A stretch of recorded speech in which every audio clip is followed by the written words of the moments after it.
And what's the deal with this Rose character? Why is she in this? Well, she's there so Finn can have someone to say funny things to, right? Makes sense. Also, at the end of the movie, Finn is gonna make this amazing self-sacrifice and save the day, and she swoops in and stops him. Why? Because she wanted a little kiss. Oh, that's cute, I guess. Yeah, and it really comes out of nowhere because there was no romantic chemistry there whatsoever. And she stops him from saving the day. Doesn't that put everybody's lives in danger? It does. I mean, Luke shows up and saves the day, but she didn't know that was gonna happen.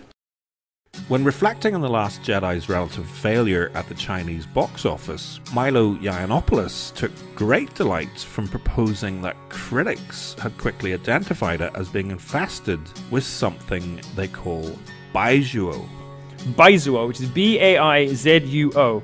Baizuo is the Chinese word for a naive Western-educated person who advocates for political correctness only to satisfy their own feeling of moral superiority, and is essentially their equivalent to the term social justice warrior. Clearly such concepts truly are universal, and I suspect that Chinese critics will have regarded Rose Tico as part of the problem. Some suspect that Kelly Marie Tran's casting was specifically to do with Disney's determination to crack the lucrative Asian market.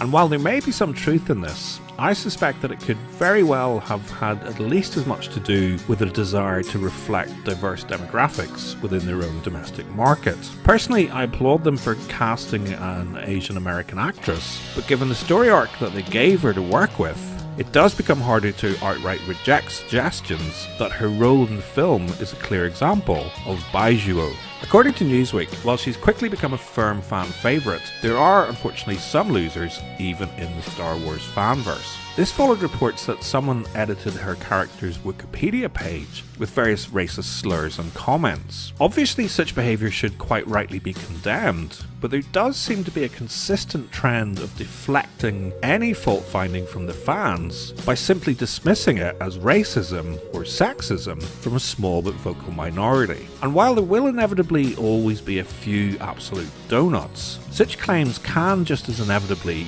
be conveniently over-egged. An early example of this followed the unveiling of the initial trailer for The Force Awakens and the revelation that black actor John Boyega would be playing a prominent role. Headlines soon after claimed that Twitter trolls had started a hashtag to boycott Star Wars over the casting of a black stormtrooper, which in turn led to Boyega, understandably enough, observing that the reaction to his appearance as a black stormtrooper did seem a bit prejudiced. The very first scene in the very first trailer certainly had some fans wondering if Disney intended to play the blindest bit of attention to anything that had come before, and I suspect that initial grumblings about a black stormtrooper had at least as much to do with the fact he wasn't Maori. A subsequent analysis of the boycott Star Wars Twitter hashtag that the headlines were based on concluded that 96% of people who contributed to it did so to express outrage over its very existence, and it transpired that even the people who started it were simply trying to get a rise, quite successfully, out of a generation of easily baited social justice warriors.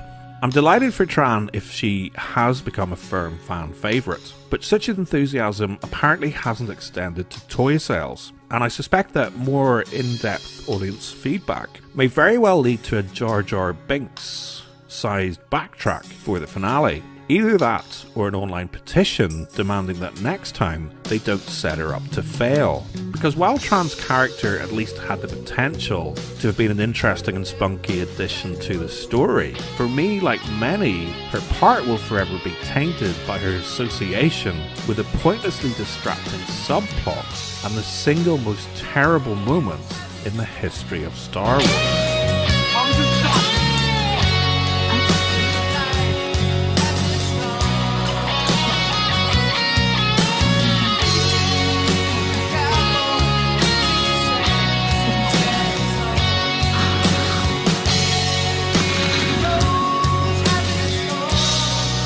Other than possibly inspiring a discussion about consent before kissing, the most positive thing I can say about Rose Tico is that based on other available evidence, I guess she could have been a whole lot worse.